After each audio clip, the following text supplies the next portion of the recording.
కోట్లాది మంది భక్తుల మనోభావాలతో ముడిపడి ఉన్నటువంటి ఏదైతే తిరుమల లడ్డూలో నెయ్యి కల్తీ వ్యవహారం ఉందో దీనిలో అయితే సిట్ అయితే దూకుడు పెంచడం జరిగింది. ఈ సందర్భంగా నాడు ప్రత్యేక అధికారిగా చేశారు. తర్వాత ఈవోగా కూడా వ్యవహరించినటువంటి ధర్మారెడ్డి కొంత కీలక సమాచారాన్ని సిట్ అధికారులకైతే ఇచ్చినట్టుగా తెలుస్తుంది. ఒక రకంగా బయట జరుగుతున్న ప్రచారం ప్రకారం ధర్మారెడ్డి అప్రూవర్గా మారాడా అంటే ఎస్ అవుననే సమాధానం వస్తుంది.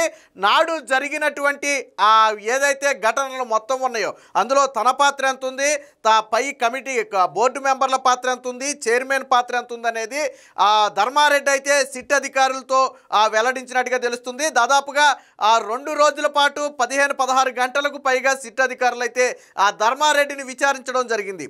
కొన్నిటికి మౌనమే సమాధానమైనప్పటికీ కూడా అంతిమంగా ధర్మారెడ్డి చెప్పిన మాట ఏంటంటే హైకమాండ్ నిర్ణయం ప్రకారమే మేము నడుచుకున్నాం. టీటీడీ లడ్డు నేతికి సంబంధించి కల్తీ జరుగుతుందని తెలిసి కూడా మీరు ఎందుకు దాన్ని అనుమతించారు, టెండర్లలో ఎలా పాల్గొనించారు, ఎందుకు టెస్టులు చేయలేదు అనే అంశాలకు సంబంధించి నాకేమీ సంబంధం లేదు, హైకమాండ్ తీసుకున్న నిర్ణయం ప్రకారమే నేను నడుచుకున్నానని చెప్పి ధర్మారెడ్డి చెప్పినట్టుగా తెలుస్తుంది. హైకమాండ్ ఎవరు అన్న ప్రశ్నకు మాత్రం ధర్మారెడ్డి సమాధానం చెప్పలేదు. అక్కడ హైకమాండ్ అంటే టీటీడీ బోర్డు మెంబర్లా, లేకపోతే చైర్మన్, లేకపోతే సీఎం, ఎవరి పాత్ర ఉంది ఇందులో? ఎవరు ఇది కల్తీ అయినా పర్లేదు కొనసాగించండి, ఇది కల్తీ అయినా పర్లేదు లడ్డూల్లో వాడండి అని చెప్పింది ఎవరు? కల్తీ అని తెలిసి కూడా అనుమతి ఇచ్చింది ఎవరు? సో అనే విషయానికి ధర్మారెడ్డి సమాధానం చెప్పలేదు. బట్ హైకమాండ్ అనే మాట అయితే చెప్పినట్టుగా తెలుస్తుంది. ఇది మంగళవారం జరిగినటువంటి విచారణ. అలాగే బుధవారం కూడా విచారణ జరిగింది. సో బుధవారం జరిగినటువంటి విచారణలో ఏం చెప్పాడు? నేను ఒక్కడనే తప్పు చేశానా? ఆ రోజు సంతకం చేసిన చైర్మన్తో పాటు ఇతర అధికారులు కూడా తప్పు చేసినట్టే కదా, నన్ను ఒక్కడనే మీరు ఎందుకు ప్రశ్నిస్తున్నారు, నా ఒక్కడి మీద మీరు ఎందుకు తప్పేసినట్టు మాట్లాడుతున్నారని చెప్పి సిట్ అధికారులను ఎదురు క్వశ్చన్ చేసినట్టుగా కూడా తెలిసింది. అంటే నా ఒక్కడి పాత్రే కాదు, ఇంకా చాలామంది పాత్ర ఉంది కదా, నన్ను ఒక్కడనే ఎందుకు ఇబ్బంది పెడుతున్నారన్న ధోరణిలో ధర్మారెడ్డి మాట్లాడినట్టుగా అయితే తెలుస్తుంది. సో ఇవన్నీ కూడా దగ్గరగా పరిశీలిస్తే అర్థమవుతుంది ఏంటంటే ధర్మారెడ్డి దాదాపుగా అప్రూవర్గా మారటానికి సిద్ధంగా ఉన్నాడు. మారాడా లేదా అనేది కాసేపు పక్కన పెడితే ఉన్న విషయాలు అంటే కొన్ని విషయాలు పేర్లు అయితే దాస్తున్నాడు, కానీ జరిగింది వాస్తవమేనని ఒప్పుకుంటున్నటువంటి పరిస్థితి. సో దీన్ని బట్టి చాలా స్పష్టంగా అర్థమవుతుంది ఏంటంటే ఆ రోజు నేతిలో ఖచ్చితంగా కల్తీ అనేది జరిగింది. 100కు 200% జరిగిన మాట వాస్తవం. కల్తీ జరుగుతుందని నాడు బోర్డు మెంబర్లతో పాటు టీటీడీ ఈవోగా ఉన్నటువంటి ధర్మారెడ్డికి తెలిసిన మాట కూడా వాస్తవం. కానీ వీరెవరూ కూడా దీన్ని అడ్డుకోలేదు. ఎందుకు? ఇదే సమయంలో వివిధ కంపెనీలు ఏదైతే నెయ్యిని సరఫరా చేసినటువంటి ఏఆర్ డైరీ కావచ్చు, లేదా వైష్ణవి కావచ్చు, మాల్మంగా కావచ్చు, వీళ్ళందరూ ఎప్పుడైనా మీ ప్రతినిధులు మిమ్మల్ని సంప్రదించారా? మీరేమైనా డబ్బులు డిమాండ్ చేశారా? 318 రూపాయలకే నెయ్యి ఇస్తున్నప్పుడు మీరు ఎందుకు అనుమానం పడలేదు? ఇలాంటి అనేక ప్రశ్నలు అయితే ధర్మారెడ్డిని అడిగారు. దీనికి సంబంధించిన వార్త కూడా వచ్చింది, ఒకసారి చూద్దాం. ఇక్కడ చూడండి, ధర్మారెడ్డి స్పష్టంగా చెప్పాడు, హైకమాండ్ ఒత్తిడితోనే కల్తీ నెయ్యి కొనుగోలు, సిట్ అధికారుల ప్రశ్నలకు ధర్మారెడ్డి జవాబు. సో దీన్ని బట్టి ఒకటి స్పష్టం, కల్తీ నెయ్యి అని తెలిసి కూడా కొనుగోలు చేశారు అంటే హిందువుల మనోభావాలతో సంబంధం లేకుండా కోట్లాది మంది భక్తులు వెంకటేశ్వర స్వామిని వేడుకోవడానికి వచ్చి ప్రసాదంగా స్వీకరించే లడ్డూలో కల్తీ అని తెలిసి కూడా కొనుగోలు చేసిన మాట వాస్తవం.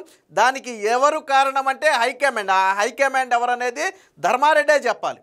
సో అంటే బోర్డు మెంబర్లా నేను ఇందాక చెప్పినట్టుగా, లేకపోతే నాడు చైర్మన్గా ఉన్నటువంటి వైవి సుబ్బారెడ్డా, లేదా జగన్మోహన్ రెడ్డి పాత్ర ఏమైనా ఉందా? ముఖ్యమంత్రి ఏమైనా ఆదేశాలు ఇచ్చాడా ఆ నేతినే కొనుగోలు చేయమని? సో హైకమాండ్ అంటే మరి ఎవరు ఉంటారు? ఇంకా వాళ్ళకంటే పెద్ద హైకమాండ్ అంటే వాళ్ళే ఉంటారు. సో అది ధర్మారెడ్డే చెప్పాల్సి ఉంటుంది. ఎవరా హైకమాండ్ అంటే మౌనమే సమాధానం. టీటీడీ మాజీ ఈవోపై సిట్ ప్రశ్నల వర్షం. సో ఇది మంగళవారం నాడు 8 గంటల పాటు విచారించిన అధికారులు నేడు అంటే బుధవారం కూడా విచారణ అయితే కొనసాగింది.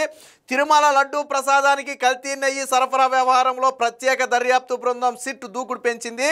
వైకాపా హయాంలో టీటీడీ ఈవోగా పనిచేసినటువంటి ఏవి ధర్మారెడ్డిని మంగళవారం విచారించింది. ఉదయం 10 నుంచి రాత్రి 7:15 వరకు కూడా మధ్యలో ఒక లంచ్కి 1 అవర్ బ్రేక్ ఇచ్చి విచారించారు. దీంట్లో డిఐజీ మురళీ రంభ అయితే పాల్గొన్నారు. అధికారులందరూ పాల్గొన్నారు. కొన్నిటికి ధర్మారెడ్డి ముక్తసరిగా సమాధానాలు ఇవ్వగా మరికొన్నింటికి మౌనం వహించాడు. బుధవారం కూడా ఆ విచారణ అయితే కొనసాగుతుంది. ఇప్పటికే కల్తీ నెయ్యి కేసులో అరెస్ట్ అయ్యి విడుదలైనటువంటి బోలే బాబా, ఓరోగానిక్ డైరీ డైరెక్టర్లు అయినటువంటి పొమిల్ జైను, విపిన్ జైను, సో వీళ్ళను కూడా సిట్ అధికారులు ప్రశ్నించి క్రాస్ చేశారన్నమాట. అంటే ఇక్కడ ధర్మారెడ్డిని అడిగినటువంటి ప్రశ్నలే అక్కడ వాళ్ళను కూడా అడిగి కొన్ని డేటా అయితే క్యాలిక్యులేట్ చేసుకునే ప్రయత్నం చేశారు. ఎందుకు బాధ్యతగా వ్యవహరించలేదనే ప్రశ్నకైతే సమాధానం ఇవ్వలేదు. లడ్డూకు కల్తీ నెయ్యి వస్తుంటే ఎందుకు అడ్డుకోలేదని సిట్ ప్రశ్నించగా హైకమాండ్ ఒత్తిడితోనే అనుమతించాల్సి వచ్చిందని ధర్మారెడ్డి సమాధానం ఇచ్చినట్లుగా తెలిసింది. ఎవరా హైకమాండ్ అని అడిగితే మాత్రం సమాధానం ఇవ్వలేదని తెలుస్తుంది. గతంలో టీటీడీ ప్రత్యేక అధికారిగా ఉన్నారు కదా, మరి ఎందుకు బాధ్యతగా వ్యవహరించలేదని ప్రశ్నించగా 2019లో బాధ్యతలు చేపట్టినప్పటి నుంచి భక్తులకు మెరుగైన సౌకర్యాలు అందించారని బదిలించారు. అంటే అడిగిన ప్రశ్నకు సంబంధం లేని సమాధానం ఇచ్చాడు. 2022 ఆగస్టులో తిరుపతి జిల్లాలోని పునబాకలోని వైష్ణవి, ఉత్తరప్రదేశ్లోని బోలేబాబా అగ్రి ఫుడ్స్, బోలేబాబా వీటికి సంబంధించినటువంటి డైరీలకు టెండర్లు ఖరారు చేయడంలో మీ పాత్ర ఎంత అన్న విషయాన్ని కూడా అడగడం జరిగింది. దీనికి సంబంధించిన మరికొంత వార్త కూడా ఒకసారి చూద్దాం. సో ఎవరెవరి ప్రమేయం ఉందనేది ఇక్కడ కీలకంగా అయితే రాబట్టారు. టీటీడీలో నెయ్యి, బియ్యం, జీడిపప్పు, యాలకులు ఇవన్నీ కూడా కీలకమైనటువంటి వస్తువులు. సో ఈ వస్తువులు కొనుగోలు అనేది ఎవరు జరుగుతుంది, నెయ్యి టెండర్లలో ఎవరెవరి ప్రమేయం ఉంటుంది, ఆయా ప్లాంట్లను ఎన్ని నెలలకు తనిఖీ చేస్తారు, లోటుపాట్లు మీ దృష్టికి ఏమైనా వచ్చాయా, ఏఆర్ డైరీ తిరుమలకు కిలో నెయ్యి 318 రూపాయలకే సరఫరా చేస్తామని చెప్పినప్పుడు అనుమానం ఎందుకు రాలేదు, నాణ్యమైన నెయ్యి ఆ ధరకు ఇవ్వలేరు కదా అని సిట్ అధికారులు ఆయన ప్రశ్నించారు. కొనుగోళ్లకు కమిటీని నియమిస్తామని ఏడాదికి ఒకసారి తనిఖీలు జరుగుతాయని చెప్పారు తప్ప మిగతా ప్రశ్నలకైతే ధర్మారెడ్డి సమాధానం అయితే ఇవ్వలేదు. ఇక అత్యంత కీలకమైనది ఏంటంటే మిల్క్ అనే పదాన్ని తొలగించడం. సో టీటీడీకి నెయ్యి సరఫరా చేయాలంటే సాధారణంగా కొన్ని పరిమితులు ఉంటాయి. అంటే కొన్ని క్వాలిఫికేషన్స్ ఉంటే వాళ్ళకి మాత్రమే టెండర్లు ఇస్తారు. ఏంటి ఆ క్వాలిఫికేషన్స్ అంటే, అదే జాతీయ డైరీ అనుకోండి, అంటే వివిధ రాష్ట్రాల్లో విస్తరించిన డైరీ అయితే దానికి రోజుకి 4 లక్షల లీటర్ల పాలు సేకరించే సామర్థ్యం ఉండాలి. లేదు రాష్ట్ర స్థాయి డైరీలు అనుకోండి, సో 2 లక్షల లీటర్ల పాలు సేకరించే సామర్థ్యం ఉండాలి. కొన్నేళ్ల క్రితమే ఈ నిబంధనలు ఉండగా మీ హయాంలో అంటే 2020 ఫిబ్రవరిలో ఈ మిల్క్ అనే పదాన్ని పూర్తిగా తొలగించారు. ఎందుకు తొలగించారు అనే విషయాన్ని ప్రశ్నించారు. అలాగే బోలీబాబా డైరీకి కాంట్రాక్ట్ కట్టపెట్టేందుకు నిబంధనలలో మార్పులు కూడా చేశారు కదా, ఎందుకు చేయాల్సి వచ్చింది అనేది అడిగారు. ఈ మిల్క్ అనే పదాన్ని 2020 ఫిబ్రవరిలో తొలగించి 2023 నవంబర్లో మళ్ళీ తిరిగి చేర్చారు. అంటే దాదాపుగా మధ్యలో 3 ఏళ్ల పాటు ఈ మిల్క్ అనే పదాన్ని తీసేసి టెండర్లను కట్టబెట్టారు.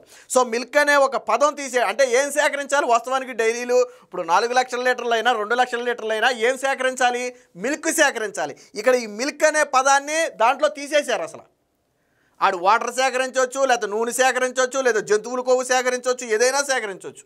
ఆ మిల్క్ అనే పదాన్ని తీసేసింది ఎందుకయ్యా అంటే అందుకే తీసేసిన పదాన్ని మళ్ళీ ఈళ్ళ హయాంలోనే 2023 నవంబర్లో చేర్చారు. సో అంటే ఒక ప్రీ ప్లానెడ్గా చేసినటువంటి కల్తీ ఇది. ఇక బోలేబాబా డైరెక్టర్లు ఎప్పుడైనా మిమ్మల్ని కలిశారా అనే ప్రశ్నకైతే కలవలేదని సమాధానం ఇచ్చినట్టుగా తెలిసింది. ఇక వైవి సుబ్బారెడ్డి చైర్మన్గా ఉన్నాడు కాబట్టి ఆ సమయంలోనే ఈఓగా ఉన్నాడు కాబట్టి సో ఆయన పాత్ర మీద కూడా కొంత సమాచారం అయితే సేకరించారు.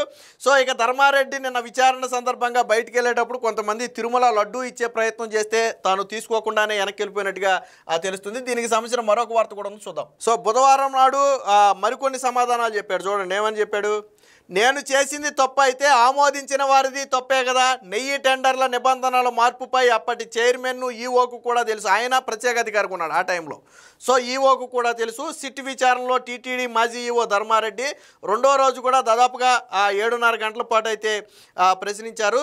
దీనికి సంబంధించిన వార్త ఇంకోటి ఉంది చూద్దాం. అదనపు ఈఓగా కొనుగోళ్ల కమిటీలో కీలకంగా వ్యవహరించిన మీరు టెండర్ల నిబంధనలను ఎందుకు మార్చాల్సి వచ్చిందని విచారించగా ధర్మారెడ్డిని అయితే విచారించారు. అందులో సభ్యుల అంగీకారంతోనే ఇదంతా జరిగిందని, అనంతరం చైర్మన్గా ఉన్నటువంటి వైవి సుబ్బారెడ్డితో పాటు నాటి ఈఓ కూడా ఆమోదించారు.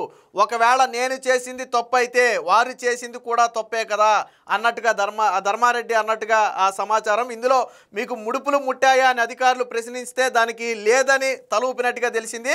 సో ఈ మొత్తం వ్యవహారంలో తన పాత్ర నామమాత్రమేనని, అంత తక్కువ ధరకు నాణ్యమైన నెయ్యి రాదన్న విషయం అప్పటి చైర్మన్ వైవి సుబ్బారెడ్డితో పాటు మీకు తెలియదా, తెలిసి ఎందుకు నిర్ణయం తీసుకున్నారని అధికారులు ప్రశ్నించగా దానికి సమాధానంగా ఆ L1గా వచ్చినటువంటి టెండర్లకే మేము ఇచ్చామని చెప్పారు. వాస్తవానికి ఈ టెండర్లలో మార్పులు చేసి ఖరారు చేసి వాళ్లకు L1 వచ్చేటట్టుగా చేసిందే వీళ్ళు.